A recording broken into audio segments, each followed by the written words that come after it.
Estar hablando sobre el tema de la soberanía de Dios y la vida personal. Y les voy a pedir que abran su Biblia en el Salmo 139, por favor. Salmo 139. Voy a estar leyendo, por favor ustedes sigan con la vista. Dice el salmista: oh Jehová, tú me has examinado y conocido, tú has conocido mi sentarme y mi levantarme, has entendido desde lejos mis pensamientos, has escudriñado mi andar y mi reposo, y todos mis caminos te son conocidos. Pues aún no está la palabra en mi lengua, y he aquí, oh Jehová, tú la sabes todas. Detrás y delante me rodeaste, y sobre mí pusiste tu mano. Tal conocimiento es demasiado maravilloso para mí, alto es que no lo puedo comprender. ¿A dónde me iré de tu espíritu? ¿Y a dónde huiré de tu presencia? Si subiere a los cielos, allí estás tú. Y si en el Seol hiciere mi estrado, he aquí, allí tú estás. Si tomare las alas del alba y habitar en el extremo del mar, aún allí me guiará tu mano y me asirá tu diestra. Si dijere, ciertamente las tinieblas me encubrirán, aún la noche resplandecerá alrededor de mí, aún las tinieblas no encubren de mí, y la noche resplandece como el día. Lo mismo te son las tinieblas que la luz, porque tú formaste mis entrañas. Tú me hiciste en el vientre de mi madre. Te alabaré, porque formidables, maravillosas son tus obras. Estoy maravillado y mi alma lo sabe muy bien. No fue encubierto de ti mi cuerpo, bien que en oculto fui formado y entretejido en lo más profundo de la tierra. Mi embrión vieron tus ojos, y en tu libro estaban escritas todas aquellas cosas que fueron luego formadas, sin faltar una de ellas. Cuán preciosos me son, oh Dios, tus pensamientos, cuán grande es la suma de ellos.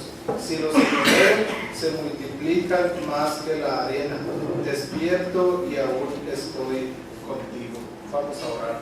Padre, alabamos tu soberanía perfecta, infinita, grande, incomprensible muchas veces para nosotros, mi Dios. Pero esta noche queremos aprender de ella, queremos que nos reconforte, queremos que nos anime y sobre todo que nos ayude a depender de ti, que dé paz a nuestros corazones. Te lo pedimos en el nombre de Cristo.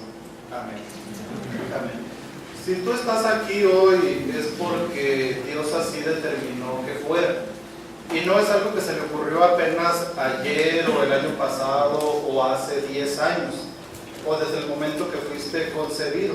Tu vida es algo que Dios predeterminó desde antes de la fundación del mundo.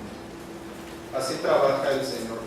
El teólogo Luis Berkhoff dice en su libro de Teología Sistemática, explicando la soberanía de Dios, dice: la soberanía de Dios se presenta en la Escritura, autor muy enfático. Se le presenta como al Creador y su voluntad como causa de todas las cosas. En virtud de su obra creativa le pertenecen los cielos, la tierra y todo lo que ellos contienen. Reviste plena autoridad sobre los ejércitos del cielo y los habitantes de la tierra. Sostiene todas las cosas con su omnipotencia y determina la finalidad que cada uno está destinado a servir. Gobierna como rey en el más absoluto sentido de la palabra, y todas las cosas dependen de él y le sirven a él. Ahora, cuando hablamos de la soberanía de Dios y la vida personal, no podemos hablar de este tema sin mencionar lo que es la providencia de Dios. El término providencia, de hecho, no se encuentra en la Biblia, pero lo usamos para explicar la relación que Dios tiene con su creación.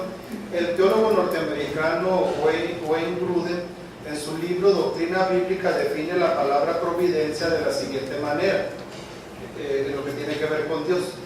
Él dice: Dios continuamente participa con todas las cosas creadas, y al hacerlo las mantiene en existencia con las propiedades con las que las creó.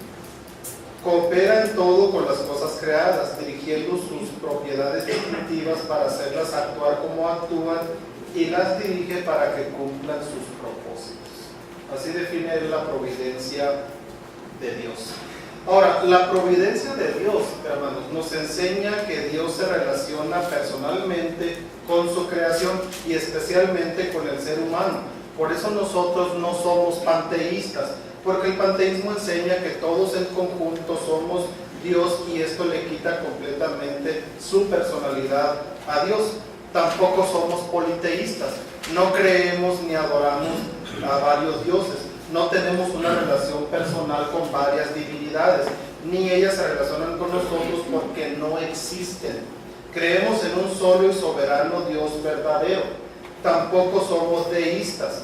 El deísmo enseña que Dios es el creador de todo, pero que después de su obra creadora ya no se relaciona con su creación, incluyendo al hombre, ni se revela de ninguna forma y actúa de forma sobrenatural. La palabra de Dios, la revelación de Dios al ser humano, nos habla de un Dios personal que como tal se relaciona con la corona de su creación, que es el hombre. Y hablo de la relación especial que él tiene con el ser humano, ¿no? Más que nada. Vamos a ver cómo es que Dios dentro de su soberanía planeó tu existencia. Ya leímos el Salmo número 139 y yo creo que no nos cabe la menor duda de que realmente Dios es quien planeó nuestra existencia. Este salmo describe algunos de los atributos de Dios: su omnisciencia, su omnipresencia y su omnipotencia. Los versículos 13 al 18 hablan de su omnipotencia, y su omnipotencia abarca su soberanía, y los versículos 13 al 18 describen la formación personal del salmista en el vientre de su madre, tal y como Dios la había planeado. Y es exactamente lo que ha sucedido con cada uno de nosotros. Dios determinó quiénes serían nuestros padres, nuestra nacionalidad, características físicas y emocionales, carácter, temperamento, época en la que naceríamos, nivel socioeconómico, etc. ¿Está usted conforme con la cuna donde usted nació? ¿Está conforme con su pedigrí? ¿Con su físico? Porque hoy vivimos en la época de la estética, los silicones, el botox, las liposucciones, la lipoescultura y los implantes. Todo esto está muy de moda y tienen mucha demanda. Y esto es indicación de que muchos hombres y mujeres no están de acuerdo en cómo Dios los ha formado. Y conozco muchos cristianos que no están contentos en cómo Dios los ha hecho. Romanos 9:20 dice: ¿quién eres tú para que alterques con Dios? Dirá el vaso de barro al que lo formó: ¿por qué me has hecho así? No le podemos discutir a Dios absolutamente nada. En todo caso, lo que le corresponde al ser humano es alabar a Dios porque le creó, y sobre todo los creyentes, los creyentes que conocemos personalmente a Dios, debemos dar testimonio que estamos felices como somos y que no nos falta absolutamente nada con Cristo. Amén. Amén. Eso es lo que la palabra de Dios nos enseña. Dios es un ser personal, se está relacionando contigo y tú lo debes alabar por la manera en que te ha creado y como te ha salvado también, sobre todo por eso. Dios dentro de su soberanía planeó tu salvación. La Biblia enseña que el hombre es un ser totalmente depravado. Romanos 3:18 dice que no hay justo ni aun uno, que no hay quien entienda ni quien busque a Dios. Romanos 1:28 dice que el ser humano no toma en cuenta a Dios y tiene una mente reprobada. Romanos 5 dice que el hombre está muerto espiritualmente. Cristo dijo en Mateo 15:19: porque del corazón salen los malos pensamientos, los homicidios, los adulterios, las fornicaciones, los hurtos, los falsos testimonios, las blasfemias, dice la palabra de Dios allí. Sin embargo, aunque Dios tenía conocimiento anticipado desde antes de la fundación del mundo acerca de la condición depravada en la que caería el ser humano, planeó su relación personal con él. Y no solo como alguien que se relaciona de forma aislada o desconocida, sino una relación tan especial donde por su solo y único divino deseo, por su infinito e ilimitado amor, por su perfecta y maravillosa soberanía y su grandiosa providencia, convierte a los hombres en hijos suyos cuando estos son atraídos con sus cuerdas de amor para que reconozcan que han pecado, para que confiesen todo ese pecado que les aleja de Dios y se arrepientan y crean en Cristo como Señor y Salvador de su vida. Entonces les pone el sello divino del Espíritu Santo, convirtiéndolos en sus ovejas, y así reciben la salvación eterna que nunca jamás perderán. Efesios 1, 3 al 5 dice: bendito sea el Dios y Padre de nuestro Señor Jesucristo, que nos bendijo con toda bendición espiritual en los lugares celestiales en Cristo, según nos escogió en Él antes de la fundación del mundo, para que fuésemos santos y sin mancha delante de Él, en amor, habiéndonos predestinado para ser adoptados hijos suyos por medio de Jesucristo, según el puro afecto de su voluntad. Y esto nos habla de su completa y perfecta soberanía. ¿Quiere más citas? Romanos 8, 29 y 30 dice: porque a los que antes conoció también los predestinó para que fuesen hechos conformes a la imagen de su Hijo, para que Él sea el primogénito entre muchos hermanos. Y a los que predestinó, a estos también llamó, y a los que llamó, a estos también justificó, y a los que justificó, a estos también glorificó. Juan 10, 28 y 29: y yo les doy vida eterna, y no perecerán jamás, ni nadie las arrebatará de mi mano. Mi Padre que me las dio es mayor que todos, y nadie las puede arrebatar de la mano de mi Padre. La salvación solo consiste en lo que Dios ha hecho por nosotros. Nosotros no podemos hacer absolutamente nada para ser salvos. Nada. El ser humano es totalmente depravado, su mente está reprobada, está muerto espiritualmente, y un muerto no puede dar señales de vida. El hermano Ramón hacía referencia a eso. Si Dios no le trae, usted no puede ser salvo. Juan 6:36: todo lo que el Padre me da vendrá a mí, y el que a mí viene no le echo fuera. Juan 6:65: y dijo: por eso he dicho que ninguno puede venir a mí si no le fuere dado del Padre. Dios faculta al hombre para que venga a Cristo. El hombre por sí solo es completamente impotente para hacerlo. El apóstol Pablo, en su primer viaje misionero predicando en Antioquía de Pisidia, logró una impresionante reacción en parte de su auditorio. Hechos 13:48: los gentiles, oyendo esto, se regocijaban y glorificaban la palabra del Señor, y creyeron todos los que estaban ordenados para vida eterna. ¿Notan la soberanía de Dios en la salvación? ¿No se ve claramente? Claro que se ve claramente. Y todo esto nos debe de animar, porque dentro de esa soberanía todos nosotros hemos estado incluidos. Este versículo de Hechos 13:48 nos habla de una verdad que es una de las más fuertes en la Escritura acerca de la soberanía y providencia de Dios en lo que tiene que ver con la salvación. Dios es quien elige al hombre para darle su salvación. El hombre es totalmente incapaz de elegir a Dios. Por eso nos podemos relacionar con Él, porque Él viene y nos busca. El ser humano no es capaz de ir a buscar a Dios. No tenemos ese mérito ni esa capacidad. La fe que usted tiene, que yo tengo, es un don de Dios. Efesios 2, 8 y 9: porque por gracia sois salvos por medio de la fe, y esto no de vosotros, pues es don de ¿quién? De Dios, no por obras, para que nadie se gloríe. Aquí, así que no se pare, por favor, alabe a Dios, ¿no? Más bien, el arrepentimiento es un don de Dios. Romanos 2, 4: o menosprecias las riquezas de su benignidad, paciencia y longanimidad, ignorando que su benignidad te guía al arrepentimiento. Dios es quien te guía también al arrepentimiento. La relación personal del creyente con Dios es posible solo por la perfecta y amorosa voluntad de Dios, donde el hombre no tiene absolutamente ningún mérito. Si el creyente tuviera algún mérito en esta relación personal con Dios, entonces Dios no sería totalmente soberano. Su providencia sería imperfecta. Le tendríamos que adjudicar al creyente parte de la soberanía de Dios, y esto es imposible de acuerdo a los textos que ya hemos leído.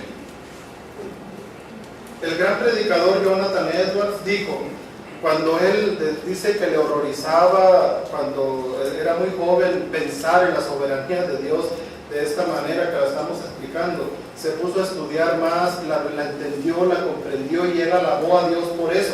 Él dijo: la absoluta soberanía y justicia de Dios con respecto a la salvación y la condenación parece ser la causa del descanso de mi alma, tanto como algo que hubiera visto con mis ojos. Al menos así sucede en ocasiones. La doctrina a menudo ha parecido extremadamente placentera, resplandeciente y dulce.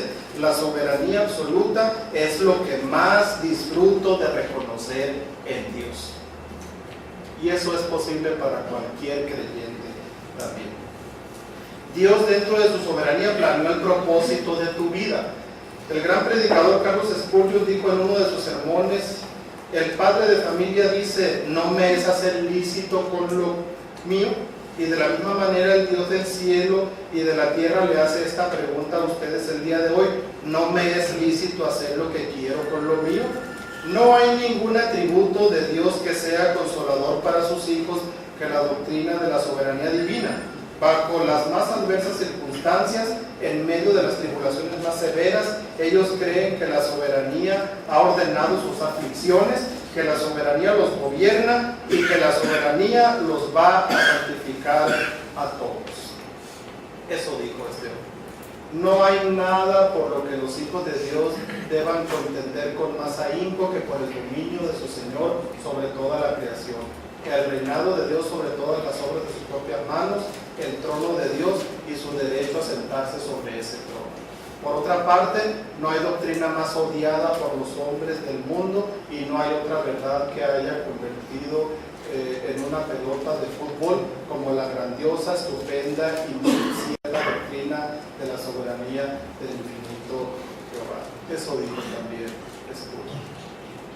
Ahora yo les digo: Dios crea, bueno, la palabra de Dios dice, yo se lo recuerdo, Dios crea seres humanos para honra y también para deshonra. Dice la palabra en Romanos 9:21: o no tiene potestad el alfarero sobre el barro, para hacer de la misma masa un vaso para otra y otro para deshonra. Vamos a cuestionar a Dios por eso, solo porque sabemos hablar y porque sabemos razonar de una forma limitada. ¿Nos vamos a poner en contra de Dios? Dios ha tenido infinidad de personas que Él ha creado, y muchas de esas personas las podemos ver en su palabra aquí. Él creó a Adán con un propósito, creó a Abraham con un propósito. Pero Jehová había dicho a Abraham: vete de tu tierra y de tu parentela y de la casa de tu padre a la tierra que te mostraré. Haré de ti una nación grande, te bendeciré, engrandeceré tu nombre y será bendición. Bendeciré a los que te bendijeren y a los que te maldijeren maldeciré, y serán benditas en ti todas las familias de la tierra. El propósito para la vida de Abraham ya estaba descrito, y no porque Abraham lo vio en una bola de cristal, sino porque Dios lo había planeado de antemano. Esaú y Jacob, Romanos 8, 10 al 16, un pasaje del que yo he aprendido tremendamente predicando sobre el libro de Romanos. El apóstol Pablo dice: y no solo esto, sino también cuando Rebeca concibió de uno, de Isaac nuestro padre, pues no habían aún nacido, ni habían hecho aún ni bien ni mal, para que el propósito de Dios conforme a la elección permaneciese, no por las obras, sino por el que llama. Se le dijo: el mayor servirá al menor, como está escrito: a Jacob amé, mas a Esaú aborrecí. ¿Qué pues diremos? ¿Que hay injusticia en Dios?, dice el apóstol. En ninguna manera. Pues a Moisés dice: tendré misericordia del que yo tenga misericordia y me compadeceré del que yo me compadezca. Así que no depende del que quiere ni del que corre, sino de Dios que tiene misericordia. ¿Qué le parece? Y el apóstol en realidad no se molesta en dar grandes explicaciones sobre este asunto. Simplemente nos enseña que nosotros no le podemos cuestionar nada a Dios. Sí, Él castiga el pecado porque Dios no es el autor del pecado. El hombre peca por sus inclinaciones pecaminosas, por su concupiscencia, dice Santiago. Voy a mencionar esto un poquito más adelante, si me queda tiempo, ¿verdad? Porque aquí son especialistas en robarle tiempo a uno. José, Génesis 45, 5 al 8. Ahora pues no os entristezcáis ni os pese de haberme vendido acá, porque para preservación de vida me envió Dios delante de vosotros. José reconociendo la soberanía de Dios. Pues ya ha habido 2 años de hambre en medio de la tierra, y aún quedan 5 años en los cuales ni habrá arada ni siega, y Dios me envió delante de vosotros para preservaros posteridad sobre la tierra y para daros vida por medio de gran liberación. Así pues no me enviasteis acá vosotros, sino Dios, que me ha puesto por padre de Faraón y por señor de toda su casa y por gobernador en toda la tierra de Egipto. Los hermanos de José pecaron vendiendo a su hermano, lo querían asesinar, pero aún eso Dios lo usó para su gloria, y José reconoció la soberanía de Dios en medio de todo esto, de tal manera que no estaba amargado por lo que le había sucedido. ¿Que había sufrido? Sí. Nadie dijo que los hijos de Dios no íbamos a tener aflicción en este mundo.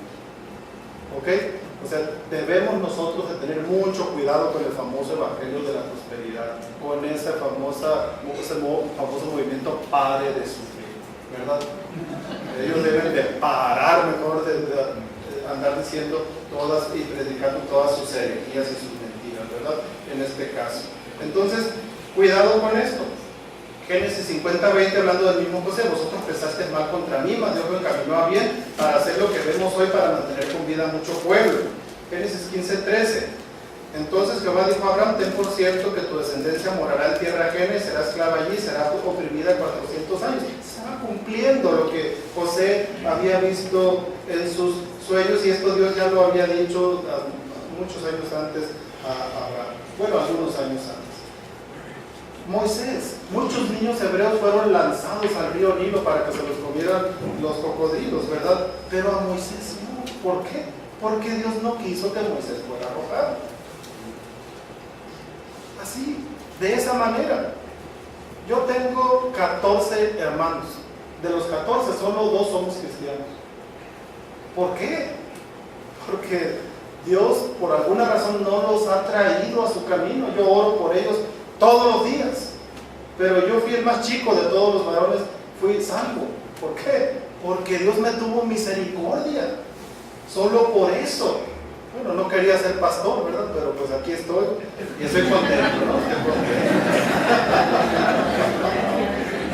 Faraón, Romanos 9:17, porque la escritura dice a Faraón: para esto mismo te he levantado, para mostrar en ti mi poder y para que mi nombre sea anunciado por toda la tierra. Había un propósito para la vida de Faraón. Job 1:21 y 22. Job dijo, después que tuvo todas las calamidades: desnudo salí del vientre de mi madre y desnudo volveré allá. Jehová dio y Jehová quitó, sea el nombre de Jehová bendito. En todo esto no pecó Job, ni atribuyó a Dios despropósito alguno. Increíble. Job, en medio de su sufrimiento, reconociendo también la soberanía de Dios. Y cuando llega esta esposa, ¿verdad? Estilo Botera, como la de Proverbios dice, Efesios 2:10, Job 2:10, y él le dijo: como suele hablar cualquiera de las mujeres, pactos has hablado, que recibiremos de Dios el bien y el mal no lo recibiremos. En todo esto no pecó Job con sus labios.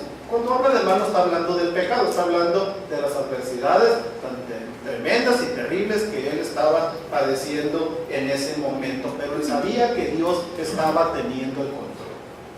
Él lo sabía, estaba sufriendo, terrible.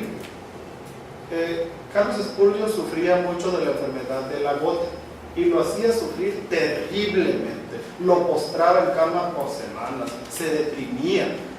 Y una vez, en una de sus oraciones, le dijo a Dios: si yo tuviera hijos, no los haría sufrir tanto como tú.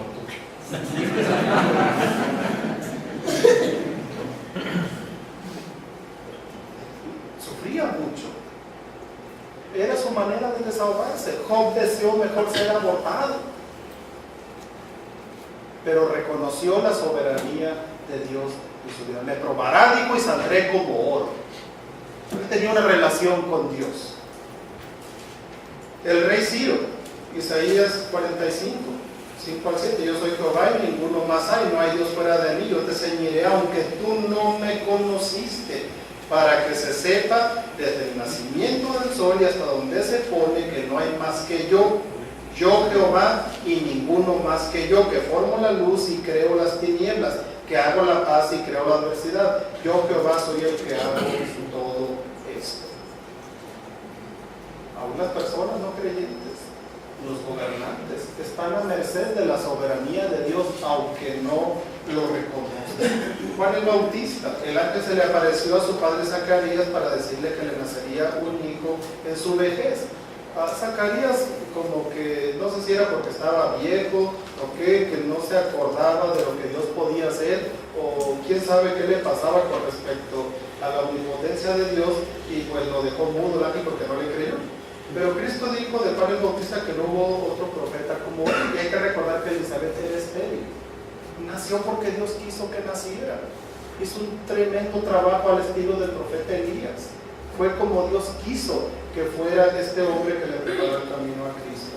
El ciego de nacimiento, en Juan capítulo 9, no nació ciego para jugar a la gallina ciega, ni porque pecó él o sus padres, sino para que las obras de Dios se manifestaran en él. Así es como Dios trabaja. ¿Tienes un hijo minusválido? Dios quiere mostrar su gloria a través de él. ¿Tienes una enfermedad crónica, incurable, terminal? Dios se quiere glorificar con él. Judas estaba profetizado que alguien entregaría a Cristo. Esto se cumplió en Judas, pero él fue responsable de su pecado porque cayó en la tentación de su propio deseo pecaminoso, que es lo que Santiago llama concupiscencia, lo cual provoca que haya tentación, siendo atraído y seducido, consiguiendo pecado y dando luz a la muerte. Saulo de Tarso era muy religioso, pero muy malo, un homicida.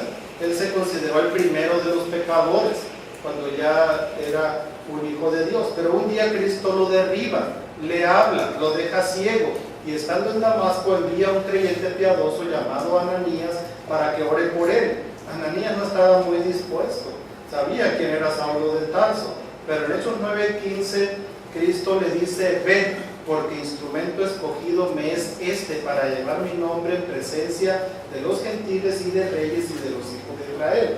Solo por su maravillosa soberanía convirtió al religioso y malvado Saulo en un fiel e intrépido apóstol Pablo. Tú, ¿estás experimentando la soberanía de Dios en tu vida? ¿Cuáles son las circunstancias que actualmente rodean tu vida? ¿Has llegado a pensar que Dios se olvidó de ti, que no tiene control sobre las adversidades que estás experimentando? ¿Has sufrido o estás sufriendo en tu ministerio? ¿Has pensado abandonarlo? Ten cuidado, te puedes convertir en un hereje. Romanos 8:28 dice: y sabemos que a los que aman a Dios, todas las cosas les ayudan a bien. Esto es a los que conforme a su propósito son llamados. Romanos 9:19 al 26 dice Pablo: pero me dirás, ¿por qué? Pues sin culpa. Porque ¿quién ha resistido a su voluntad? Mas antes, oh hombre, ¿quién eres tú para que alterques con Dios? Dirá el vaso de barro al que lo formó: ¿por qué me has hecho así? ¿O no tiene potestad del alfarero sobre el barro para hacer de la misma masa un vaso para honra y otro para deshonra? ¿Y qué si Dios, queriendo mostrar su ira y hacer notorio su poder, soportó con mucha paciencia los vasos de ira preparados para destrucción y para hacer notorias las riquezas de su gloria?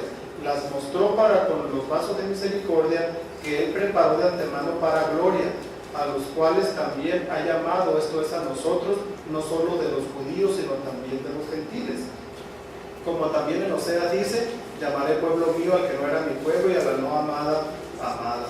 Y en el lugar donde se les dijo: vosotros no sois pueblo mío, allí serán llamados hijos del Dios viviente. ¿Te abruma, hermano? ¿Te entristece el pecado personal o los que otros cometen? ¿Cuestionas a Dios acerca de tus pecados personales o los de otros? En el año 2009, en una sesión de una noche del viernes, en una conferencia de pastores allá en California, el pastor John MacArthur habló del problema del mal. Y él dijo algunos puntos: que el mal existe y es una insensatez afirmar que no existe. Dijo que Dios existe y que es el Dios de la Biblia. Dijo que Dios controla todo, no hay mal fuera de su plan, no hay mal fuera de su propósito. Él sabe todo lo que pueda ser conocido, lo que se pueda saber. Él tiene un poder amplio para hacer todo lo que se pueda hacer que sea posible. Eso es lo que dice la Biblia acerca de Dios, y en ese conocimiento perfecto y en ese poder perfecto y con santidad perfecta y expresando su amor perfecto, Dios decreta todo. Dios quiere que el mal exista, Él ha permitido el mal. y el pecado dentro de sus propósitos soberanos, a fin de que su santidad y gracia pudieran ser manifestados. Él dijo: sin pecado y sin mal, no sabríamos que Él es tan justo como lo es, tan amoroso como lo es y tan santo como es. Dios permitió el pecado a fin de que Él pudiese manifestar su ira. Sin pecado no habría manifestación de justicia, ninguna manifestación de amor y ninguna manifestación de santidad. Dios resiste el pecado. ¿Y qué si Dios, queriendo mostrar su ira y hacer notorio su poder, soportó con mucha paciencia los vasos de ira preparados para destrucción? La razón entera por la que Dios decretó que el mal existiera fue para su propia gloria, a fin de que por los siglos de los siglos los santos ángeles y los santos redimidos le diesen gloria en la plena comprensión de todos sus atributos. Antes del pecado, Dios no fue adorado completamente por su justicia en un contexto de maldad. Él no era ni podía ser adorado completamente por su amor hasta que Él demostrase la clase de amor que ama a los pecadores rebeldes. Él no fue adorado completamente por su santidad hasta que su ira manifestase cuánto Él odia el pecado. Y Él no fue adorado por su gracia hasta que Él manifestó el perdón y la misericordia sobre los elegidos. En cada caso existe esta gran revelación de la naturaleza de Dios. ¿Por qué? Para manifestar completamente su gloria. Y en todo eso va su soberanía y la relación personal que Él tiene con nosotros. Él dijo que Dios tiene un propósito para el mal. Y la confesión de Westminster, en su capítulo 3 llamado Del decreto de Dios, establece que Dios desde la eternidad, por el sabio y santo consejo de su voluntad, ordenó libre e inalterablemente todo lo que sucede. Soberanía. Sin embargo, lo hizo de tal manera que Dios ni es autor del pecado, ni hace violencia al libre albedrío de sus criaturas, ni quita la libertad ni contingencia de las causas secundarias, sino más bien las establece. Y hay varias citas dentro de todo esto. Pero quiero terminar con este último punto corto, que Dios dentro de su soberanía planeó beneficiarte con ella. Planeó beneficiarte con la salvación eterna dentro de la relación personal que tiene contigo. Planeó una relación personal y viva, práctica con Él a través de la oración. Nuestro hermano Ramón hablaba de la oración dentro de la soberanía de Dios, que aunque Dios tiene todo decretado misteriosamente, como dijo el pastor Henry Tolopilo, Él quiere que nosotros oremos y Él obra a través de todo eso. También nos beneficia con un conocimiento de nuestras limitaciones para que aprendamos a depender completamente de Él, con un conocimiento de nuestras debilidades, de su poder ilimitado, con una seguridad completa de nuestra salvación eterna. Al conocer su soberanía estaremos contentos de que todo lo que nos pasa está bajo su perfecto control, aunque sea muy doloroso. Su soberanía nos conduce a alabarle. Su soberanía nos da la certeza que un día el bien triunfará sobre el mal, derrotará a Satanás y sobre todo conocer su soberanía trae paz a nuestra vida porque nos lleva a tener una completa confianza en Dios. En tu relación personal con Dios, Él desea y te manda que tú estudies su palabra, que la apliques a tu vida. Quiere que ores para que te reconozcas totalmente dependiente de Él y que le adores, porque fuiste creado y salvado para su gloria. El himnólogo Isaac Watts dijo: gran Dios, cuán infinito eres tú, cuán débiles e indignos gusanos somos nosotros. Póstrese toda criatura y busque la salvación de ti. La eternidad con todos sus años permanece siempre presente a tu vista. Para ti no existe nada viejo. Gran Dios, no puede haber nada nuevo para ti. Nuestras vidas son movidas de un lado a otro y angustiadas por cosas que no tienen importancia, mientras tu eterno pensamiento sigue adelante según tu inmutable e inalterable plan. Vamos a orar. Gracias, Señor, por la bendición de poder tener una relación personal contigo que has hecho posible por puro amor, por pura misericordia y sobre todo por tu grandiosa y perfecta soberanía. Ayúdanos a confiar en esa soberanía donde nos has incluido para salvación, para ser tus hijos, donde tú eres nuestro Padre, nuestro Rey, y nosotros somos tus esclavos y al mismo tiempo tus príncipes. Ayúdanos a servirte de acuerdo a tu maravilloso plan y ayúdanos también a ser agradecidos con el propósito perfecto que tienes para nuestra vida. Oramos en el nombre de Cristo.